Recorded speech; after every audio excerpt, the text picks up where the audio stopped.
Jaya Radha Madhava Kunjabi Hari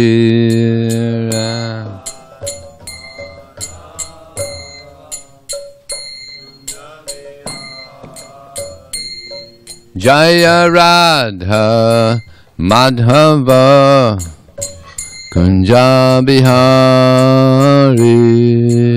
Ram.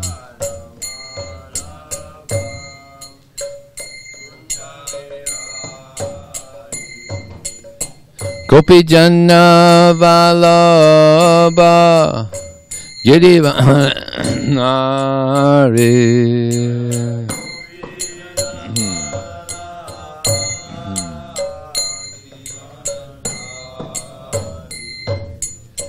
Gopi Janna Vallabha Girivanadari.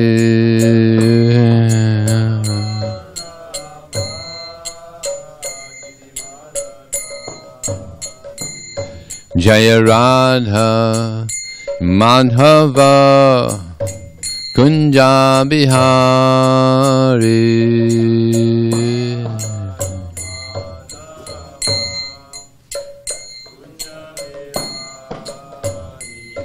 Jaya Radha Madhava Kunja Bihari.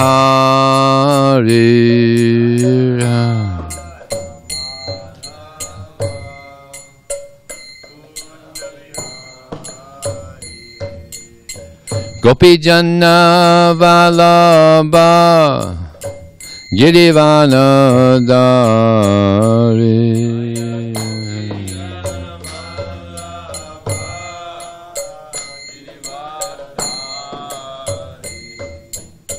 Gopi Janna Vallabha Girivanadari.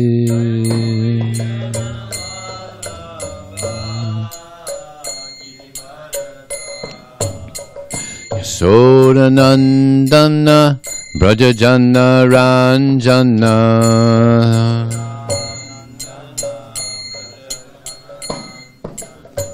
Yasodanandana Brajajana Ranjana.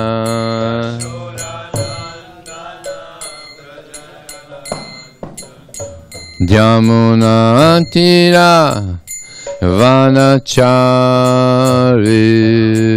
Tira. Yamuna Tira Vanachari.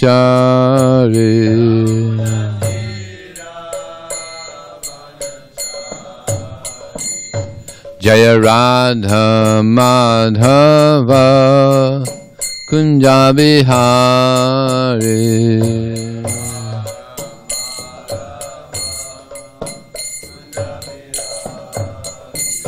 Jaya Radha Madhava Kunja Bihari.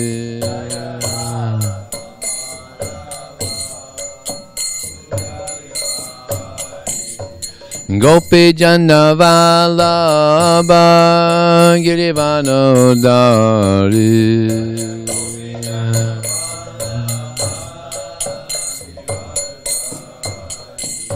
Gopi Janna Vallabha Girivanadari.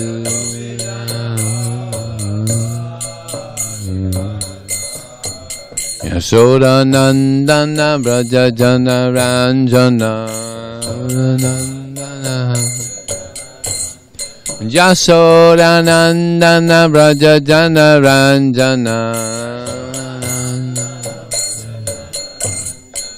Yamuna Tira Vanachari Tira. Yamuna Tira Vanachari Tira. Yamuna Tira Vanachari. Yamuna Tira Vanachari Tira Vanachari. Jana Vishnupad Paramahamsa Prabhupada Asatasada Shri Srimad. His Divine Grace, Srila A.C. Bhaktivedanta Swami, Srila Prabhupada Ki. Ananda Gaura Vaishnava Ki Jai. Namacharya Srila Haridas Thakur Ki Jai. ISKCON Founder Acharya Srila Prabhupada Ki Jai. Prem Zigaho Shri Krishna Chaitanya Prabhu Nityananda Shri Advaita Gadadhar Srivasadi Gaur Bhaktivinoda Ki Jai. Shri Shri Radha Krishna Gopinath Shyamakund Radhakund Giri Govardhan Ki Jai. Shri Vrindavanam Ki Jai. Shri Maya Purnavidam Ki Jai. Gangamaya Ki Jai. Jamunamaya Ki Jai. Tulsi Devi Ki Jai. Bhakti Devi Ki Jai. Samaveda Bhaktivinoda Ki Jai. Transcendental Book Distribution Ki Jai. Hari-nāma-saṅkīrtana Ki Jai. Go Premanandi. How glorious some devotees. How glorious some devotees. How glorious some devotees. How glorious to Shri Shri Guru and Shri Gauranga. You got an upgrade there, huh?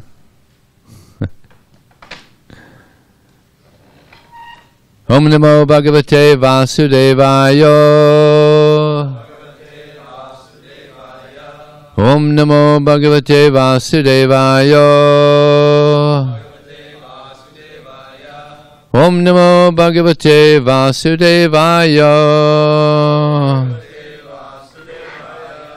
So this morning we're reading from the Srimad Bhagavatam, Canto 5, Chapter 1, text number, which one? 23. 22? Okay. So these are prose again. You want to chant it, jvale, Prabhu? Yeah, I can do that. Sure. I'm not going to chant it. I'm going to say it. Oh yeah, okay. Okay, you say it. Yeah, I did.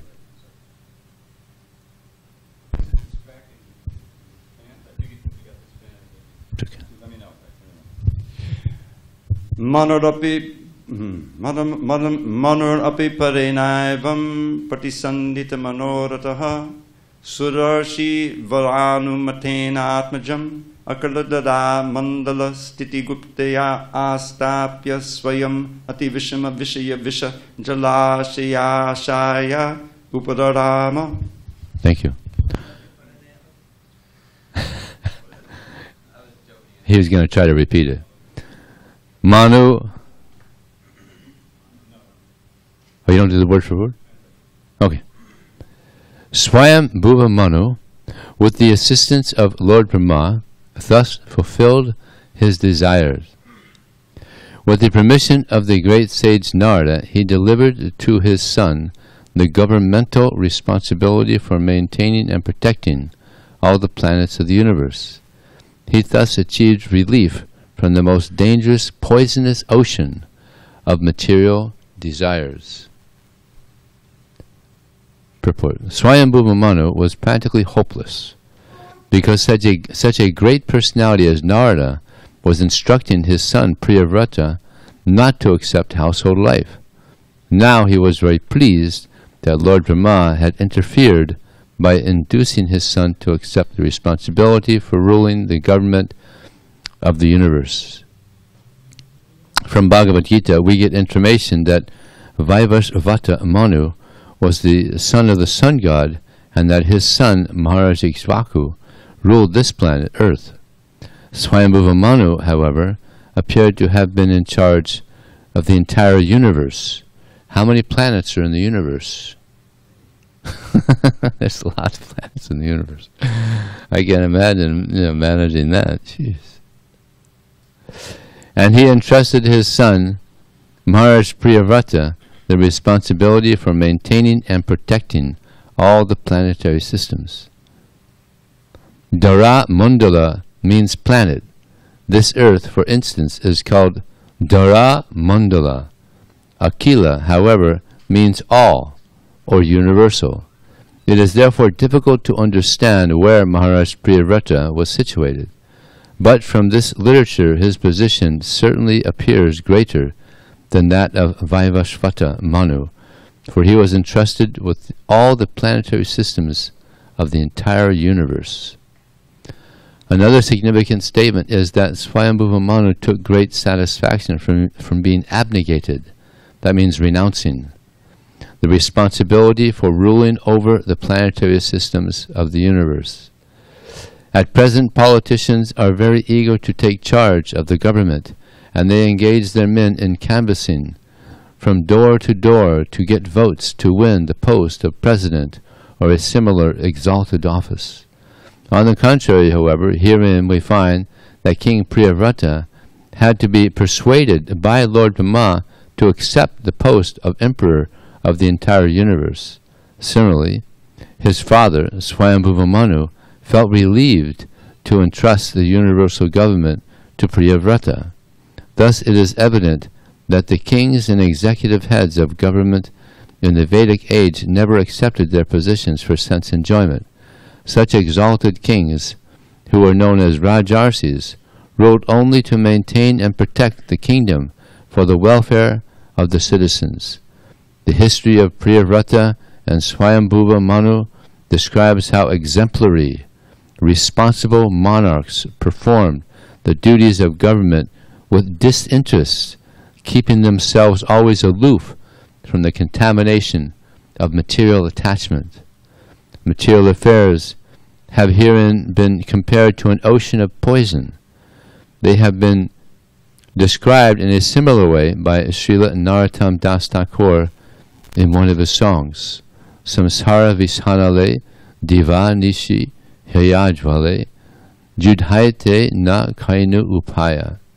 My heart is always burning in the fire of material existence, and I have made no provisions for getting out of it. Golokera prema-dhana, hari-nāma-saṅkīrtana, rati na janmila, kene, tāya. The only remedy is hari-nāma-saṅkīrtana, the chanting of the Hare Kṛṣṇa mahā-mantra, which is imported from the spiritual world, Goloka Vṛndāvana. How unfortunate I am that I have no attraction for this.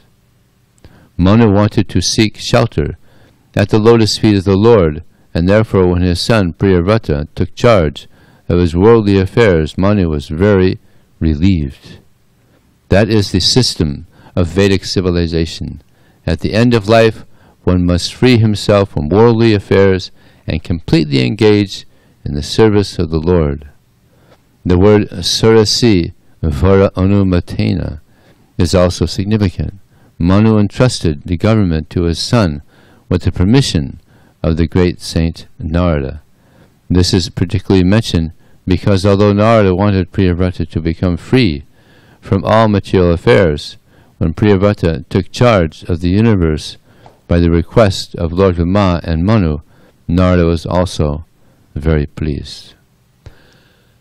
Om Jnanatamādandasya Jnananjana Salakaya Chakshur Militam Jena Tasmai Shri Gurave Namah Mukram Kotavachalam Pangam Hayate Green Yat Kripa Taraham Bande Shigurum Dinataranam Vanchikapatribhyascha Kripa Sindhubdevacha Patitanam Pavanebhyo Vaishnavebhyo Namo Namaha. Jaya Shri Krishna Chaitanya Prabhu Nityananda Shri Advaita Gadadhar Sivasadi Gaur Bhaktivinoda Hare Kṛṣṇa, Hare Kṛṣṇa, Kṛṣṇa Kṛṣṇa, Hare Hare, Hare Rama, Hare Rama, Rama Rama, Hare Hare. So sometimes we need help in our devotional service. And here Manu is expressing his gratitude that he got some help from Lord Brahmā. Otherwise it was, as Prabhupada says in the Purport, it's practically hopeless that he would be able to convince his son to do what he wanted. So, therefore, yeah, we need help. We need friends in our Krishna consciousness to help us along in our devotional service. We're on a path that is not easy. It is very difficult to attain the goal that we're trying to achieve. So we need some nice help, some nice guidance, some nice companionship, some friends. I remember when I was in Lithuania, I was surprised. I'd never seen it anywhere else. After they have Tulsi Puja and they do the 10 offenses. All the devotees, maybe 20 devotees, they all go around and they all embrace each other. It's the only place that I know of, but it's nice, they all go around, they just embrace. Personal. Yeah, everybody's embracing just embrace one, go to another, it's an embracing little program there. Which is nice. It's, we're a personal movement, so that's pretty personal. So, yeah, we need friends, friendship, companionship, help.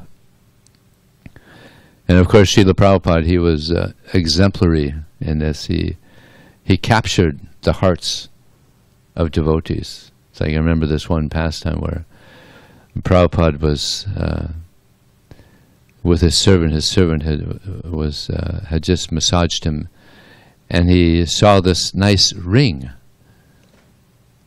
I think it was either a BBT ring or a little ring of Krishna or something. It was a beautiful ring.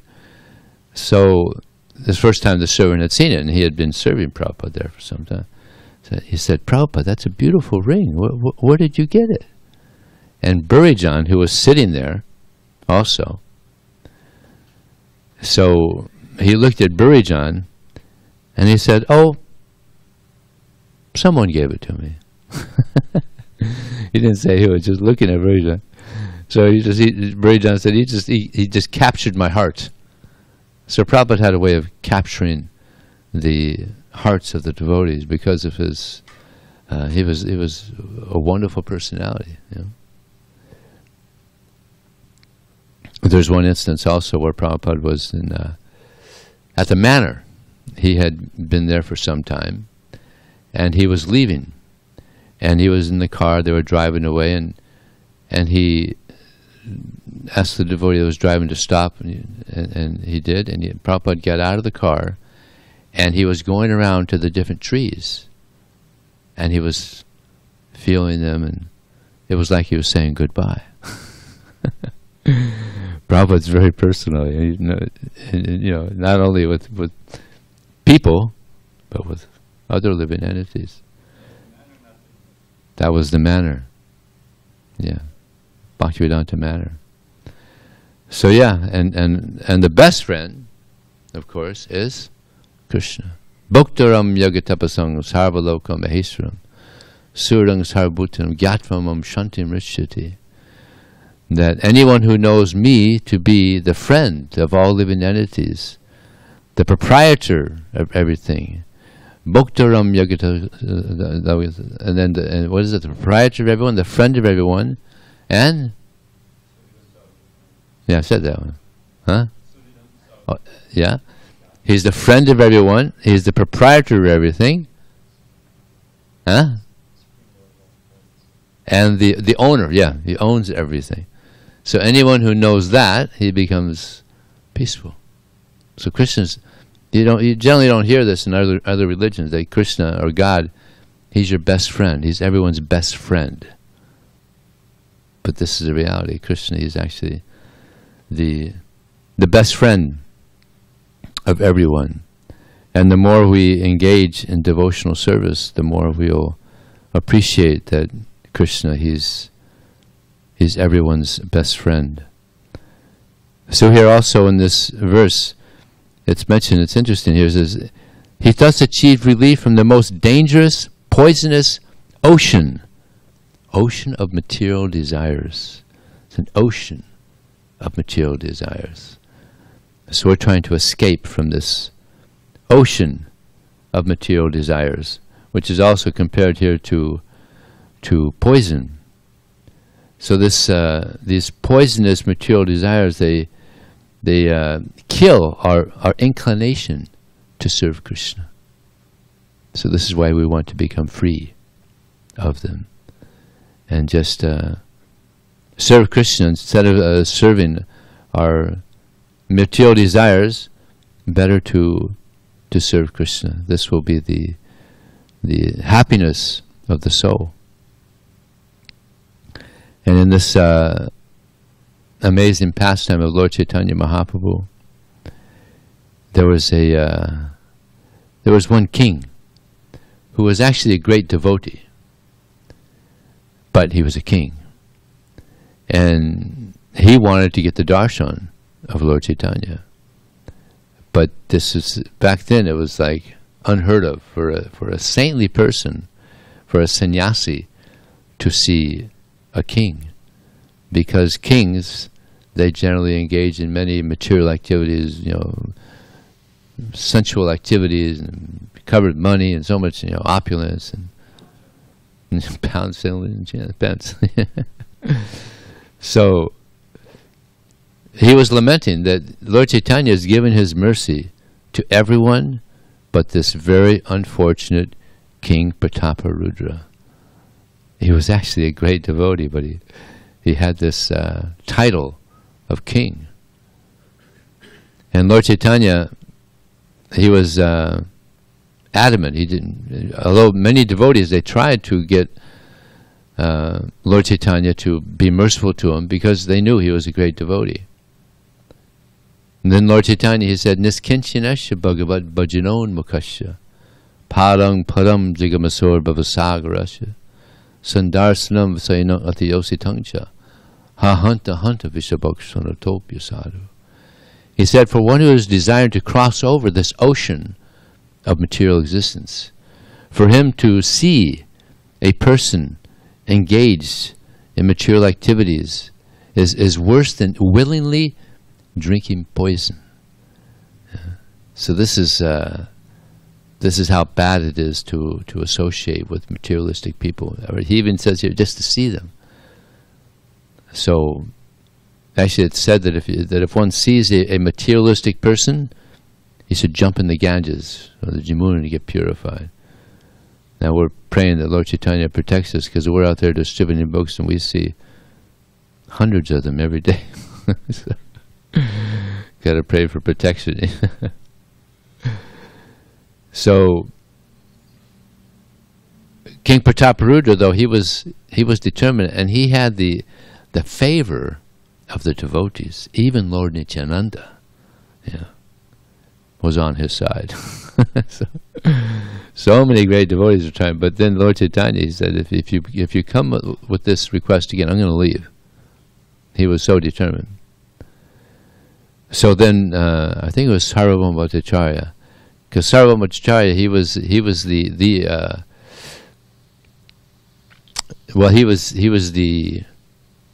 the scholar for Jagannath Puri, and then he became a devotee by the mercy of Lord Chaitanya. So he became an extremely senior devotee in Jagannath Puri. So he came up with an idea. This is how you're going to get the mercy of Lord Chaitanya Mahaprabhu. At Rath Yatra, during Rath Yatra, Lord Chaitanya, sometimes he gets tired and he goes to one garden. So he'll rest there. When he goes there and rests at this garden, you take off your kingly clothes, you put on simple cloth, and you go there and you massage him, and you chant verses. It was the fifth chapter. Yeah, prayers to the gopis. So he memorized the whole chapter, and he was there massaging Lord Chaitanya, and he was chanting these verses. And then he got to Tavakatamratam tapta jivanam kavibriditam kamasapam Shavanamangalam Shrimanatatam Bhuvigunantane Burijadana. He says, for one who is Tavakatamratam, or the nectar of the words of Krishna and the pastimes of Krishna are like nectar for those who are suffering the pangs of material existence. And great sages say that simply by hearing the glories of Krishna, one becomes free of all sinful reactions. And this hearing about Krishna helps one become very strong spiritually, Srimad Atatam, he becomes spiritually very strong. And those persons who are distributing this knowledge, they are the most munificent. This is a Sankirtan verse chanted by the gopis. So that's a little encouragement for the book distributors. Krishna is so pleased by this activity. The gopis are so pleased. The gopis are so pleased because Krishna is their Lord and Master. So if we're going out and spreading the glories of their Lord and Master, Krishna, we get the mercy of the gopis. You know? Especially Srimati Radharani. So pleased by this activity. And therefore Srila Prabhupada, he also expressed the importance of this book distribution. So he did that. King Prataparudra, he chanted this, and Lord Chaitanya, he was in ecstasy. So he got up and he said, "Who are you? Who are you?" He said, "Oh, I'm a fallen servant. I'm your fallen servant." He couldn't say who he was, otherwise he'd be in big trouble. I'm your fallen servant. So he embraced him. Lord Chaitanya embraced him. Imagine the ecstasy of King Prataparudra. He finally got the mercy of Lord Chaitanya with an embrace. Huh? Most munificent, yes. So, and then it's described in I think after that, or before maybe, at Rath Yatra, Lord Chaitanya, he was dancing at many different groups at the same time, and only a few devotees can see that. And King Prataparudra, he was one of them. So he became a very intimate associate of Lord Chaitanya Mahaprabhu. So how did what is it that gave him that mercy? He was determined. He was determined, and he had the mercy of the devotees. The mercy of the devotees and his determination, and Krishna gave him that mercy. So we have to be very determined to continue on serving Krishna, praying for the mercy of Krishna. And he's very kind. He's an ocean. Here we hear this is an ocean of material desires. Krishna is an ocean of mercy. This is Krishna. So we have to, with great determination and sincerity, continue on serving. And Krishna, He'll give His mercy. Now here in this purport, Prabhupada, he mentions this very great Vaishnava, Narottama Dasa Thakura.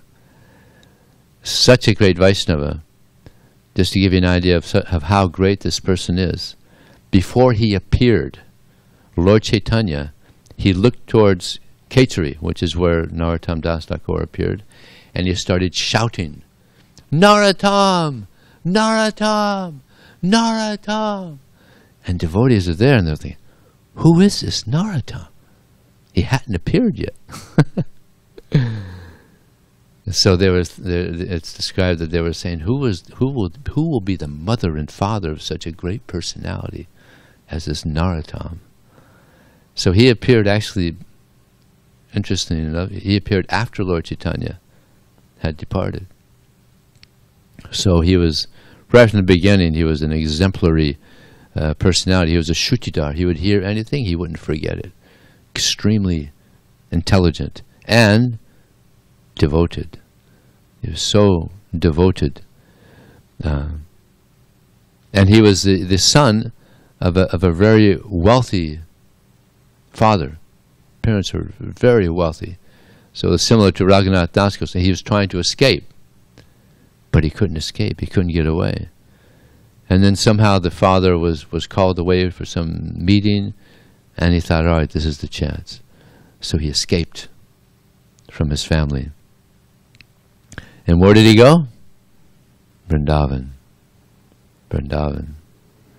And there were still some of the great devotees of Lord Chaitanya were still there. Jiva Goswami was there, and many of the other great devotees were still there. So he got the darshan, and he got the association of these great devotees.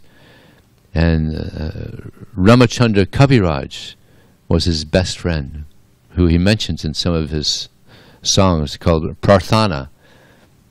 Prarthana is 57 songs that he wrote that are just exquisite, just beautiful.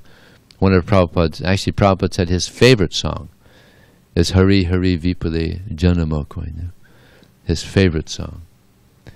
So he had this wonderful association in Vrindavan, and then at one point, Jiva Goswami, he thought that we have all these literatures of the Goswamis, only one copy, that's it. So they have to be copied, and they have to go to Bengal, be copied. So he entrusted Syamananda, Srinivasacharya, and Narottama Dasa Thakura to take these treasures of wisdom to Bengal and have them copied. So they took them in crates. There was a lot of paper. I guess it was leaves, right? Leaves. So they had them in big crates. I guess a few crates. So they were going, across India, and there was one king, Bahirmbar, and he was the king of dacoits, and he would pilfer and steal from travelers, and he had one astrologer who said a great treasure is coming. A great treasure is coming. And he, oh, very good, yeah. So he got his dacoits there, and while the devotees were resting, they came and they stole all the manuscripts. And when the devotees woke up and saw that they're gone, they're like, oh, God. They were just completely devastated. We can't imagine.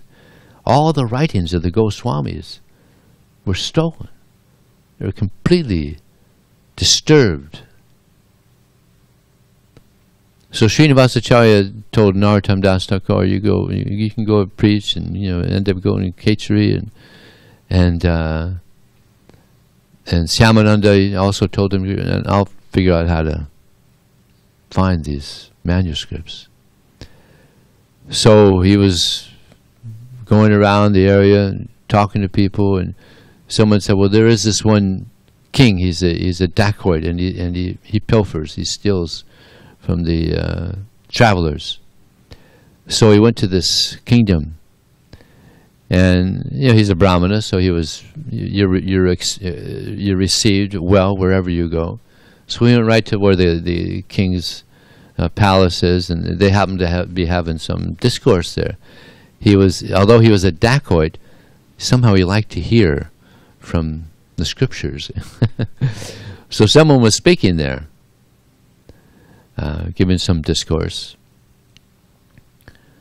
and Srinivasacharya, he just wanted to feel out the situation there, and then he left, and then he went back the next day again. They're having some discourse, and Srinivasacharya, he said, actually what you're saying is not correct, because he's just a scholar and no devotion. So he said, oh, really? Well, then you come, you give us your idea. He said, okay. So he went and he spoke, I think for like 2 hours. And the king was just completely amazed. He was just so pleased to hear his discourse. And the scholar there, he was also very impressed. Srinivasacharya, he's not called Acharya for nothing. He was a great Acharya, great devotee, and very learned. So afterwards, after he gave his talk, the king went up to him and said, is there any service I can do for you? He said, well, yeah, maybe you can help me. My colleagues and myself, we were coming through, and someone took our manuscripts. We have these manuscripts of the 6 Goswamis, and we can't find them. And he said, uh-oh. Yeah, we took those, and we have them. Please, let me give them to you. So he was real happy. So then he stayed there for some time, and he was speaking. He would speak every day. And the king was just so happy to have him there. And all the people there were hearing him. They're so happy to have him. So eventually he initiated the king and the whole city.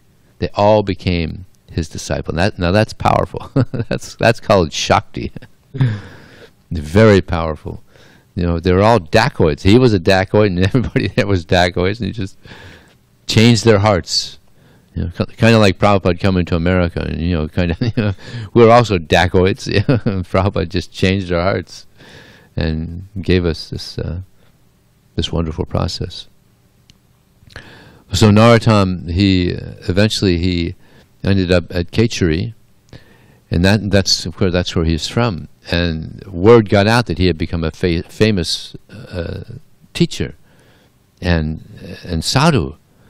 So they were so happy that he was coming back, and he had one cousin, I forgot his name, Santosh. I think his name was Santosh, who was also spiritually advanced. So he heard that Narottam was coming back. So he was the first one to greet him, paid dandavats and embraced him, and he became a disciple of Narottam. And he got so many disciples there. But now there was one little problem there with the brahmanas. Narottama Dasa Thakura, he was a Sudra. And there was one brahmana who upon seeing Narottam walk by him, he said, "You're just a Sudra." And shortly after that, he started getting leprosy. And it was really bad. Leprosy, it spreads very fast, and it's contagious. So you have to go away from the city, so you don't pass it on to others. So he decided, I'll just commit suicide. I'll just jump in the Ganges, commit suicide. But before he did that night, Durga Devi came to him and said, "That person who you offended, he's a great Vaishnava. So don't commit suicide. Go to him tomorrow and pay your respects, pay your dandavats to him, and he'll forgive you, and you'll become free of this disease, and he'll give you mercy." So he woke up, he was startled. So he did that. He went in a very humble, what they do is they put a cloth around your neck or something to show humility. And he paid dandavats to him and begged for forgiveness, and Narottama Dasa Thakura, being the great Vaishnava that he is, of course, he forgave him, and he became a disciple. And because he was so pure, he initiated many brahmanas to the Vaishnava line. But some of the brahmanas were disturbed that here's a Sudra initiating brahmanas. Well, what is this? We're going to things are going to fall all apart. This goes on. So they came up with an idea to defeat Narottama Dasa Thakura. So many scholars were discussing about who should go and discuss with him. So there was one scholar. His name was Rupa Narayan, who was like the greatest scholar of the time at that particular area. So they decided, well, he'll debate with him. So word got out that there was a group of brahmanas were going to come and challenge Narottama Dasa Thakura. But the disciples of Narottama Dasa Thakura, they got word of this, and they thought, this is going to be a nasty thing. It was a debate, and so they decided to counteract this challenge. So there were Ramachandra Kaviraj and Ganga Narayan. They were great scholars and disciples. Actually, Ramachandra Kaviraj, he was not a disciple, I think. He was a friend. Yeah, Srinivasacharya.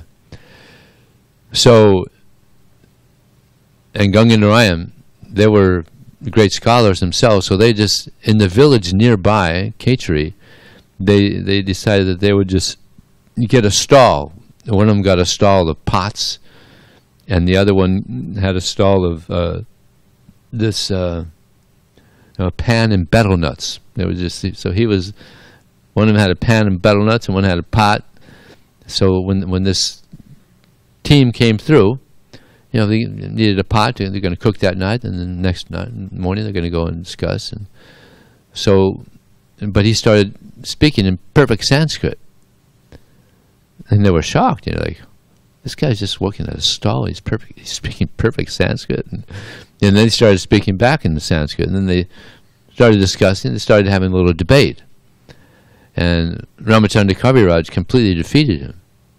Yeah, the person he was speaking to, and then another person was over there with the pan and betel nuts, and he's also shocked to see, you know, he's speaking perfect Sanskrit, and then they have a little debate also, and he's defeated.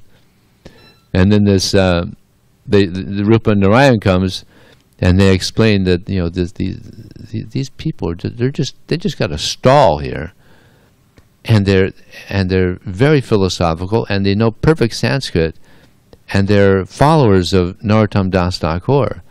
You might want to talk to these people before you actually go and speak to Narottama Dasa Thakura, because if they're like this, you know, what to speak of Narottama Dasa Thakura? So he did that. He went and he spoke to these stallwallahs, and they defeated him. So they decided, actually, maybe we won't go see Narottama Dasa Thakura. So they turned around. So this is Narottama Dasa Thakura. He was a great Vaishnava. Can someone get the songbook? There, you get that book, Hari Vipale. Maybe since it's Prabhupada's favorite song, I was thinking it might be nice if we read that song. It's very beautiful. Hari Vipale Janama Kainu Manusya Janama Pai Radha Krishna Bhajiya.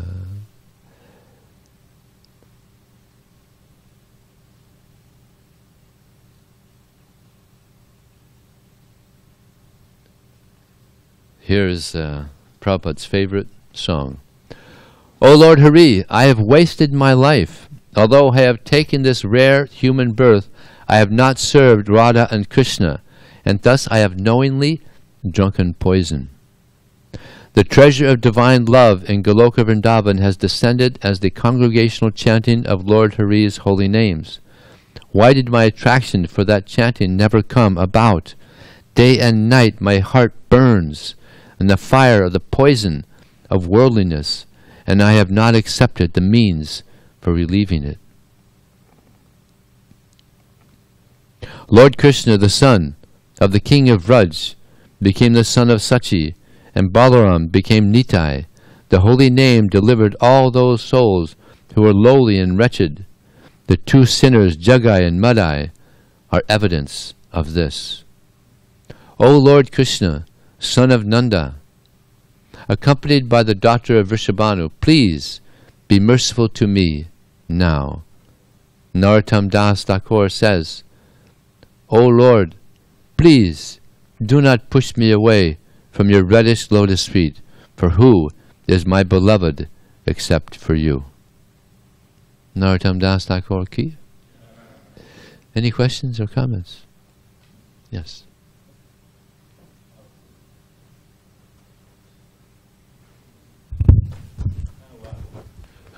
I have a question regarding the mercy of devotees. Yes. I'm kind of curious to know, what does it practically mean, and how does one know if they've achieved the mercy of the devotees?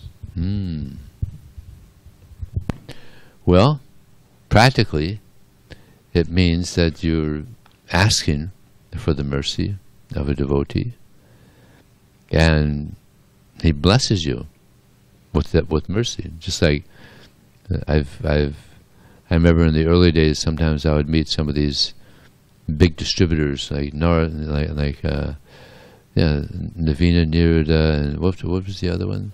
Hari-nāma-saṅkīrtana, and I'd ask him, please bless me that I can continue this book distribution, and they would, yes, please continue. So practically, you beg for mercy, and devotees are very merciful. They, yes, please continue on. And of course, the mercy of the spiritual master, this is the best mercy that one can receive.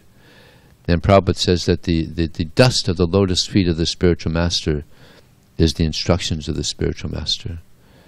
So this is the real mercy. We're all getting mercy of Srila Prabhupada by following the instructions, by hearing what were received from him and following the instructions. We're getting the mercy of Prabhupada. Anybody can get that mercy. You hear and you put into practice. That's mercy. And we can get the mercy of Krishna. We hear Bhagavad Gita, we follow the instructions of Krishna, we get the mercy of Krishna. So this is how to practically receive the mercy of the devotee. We have to want it, actually. Like a devotee said, Prabhupada, how do we get your mercy? He said, I'll give you the mercy, but will you receive it? We had to receive it also. So many devotees got the mercy of Prabhupada, then they left. They didn't receive it, they didn't accept it. And maybe for some time, but we have to accept the mercy. It's readily available. We just have to be sincere and accept the mercy. Yes? In that same vein, you're mentioning the way one makes advancement is through the mercy of devotees and determination. So how do we cultivate deeper determination? Yeah, here, be very strict. Be very strict in our sadhana, and Krishna will give his mercy. Krishna's given us such a nice process. Prabhupada, he refined it. We have such a nice program. Mangalartik and Tulsi Puja and Guru Puja and Srimad Bhagavatam class. It's in our japa. We just have to fight off our mind. Fight off our mind. That's a big challenge. Durjayanam mahamana, difficult things to conquer, I'm the mind, Krishna says. So, fortunately we have Krishna on our side and Prabhupada on our side. We have our Guru on our side, rooting for us, helping us along. So we just have to be very, That determination comes from this sadhana. And Prabhupada said, if one is not determined, then he's an animal. Animals aren't determined. There's no determination in an animal. They're just controlled by their senses and their mind. But devotee controls the senses, controls the mind, and focuses it on serving Krishna, pleasing the spiritual master. In this way we get determination. Just look at the life of Srila Prabhupada. Look at the life of great devotees. Narottama Dasa Thakura. We have such a rich culture. I mean, when I read the Bhagavad Gita, I had no idea that I would be able to hear about these great Vaishnavas. I mean, it's such a rich culture. Just by hearing about Narottama Dasa Thakura, we get determination. He was determined to get away from his rich family, and the first chance he got, he took off. Hightailed it out of there. Huh? Yeah, like Raghunath Das Goswami to Vrindavan. So from hearing great devotees, Bhakti Siddhanta Saraswati Thakur, Srila Prabhupada, so many examples we have of devotees that had great determination. So we could learn from these great devotees. And also so many devotees, contemporary devotees that have great determination, done so much for Prabhupada. Could learn from them as well. Yes, Ru. Thank you. Thank you. I was wondering about, the verse and especially the purport seem to especially emphasize the distinction between qualified, or I guess you could say Vedic age leaders, kings, heads of state, and then modern or unqualified. And so he's making that kind of nice distinction that Manu is actually in distress because he can't find a replacement, whereas a modern person, they're in distress if someone is trying to be their replacement, or if somebody if they're going to be replaced, then they're in distress. and they're relieved if nobody's vying for their position, or if they're like tenured or something. And then also Priyavrata, he's actually has to be convinced to be put in a great position, whereas a modern person, they're trying to convince everyone else to put them in a great position. So then, with that in mind, you were discussing how in Chaitanya Charitamrita, and how there's an injunction that sannyasis shouldn't interact with kings because of their material contamination due to their occupation. Also, you were mentioning their lifestyle may be more decadent or something.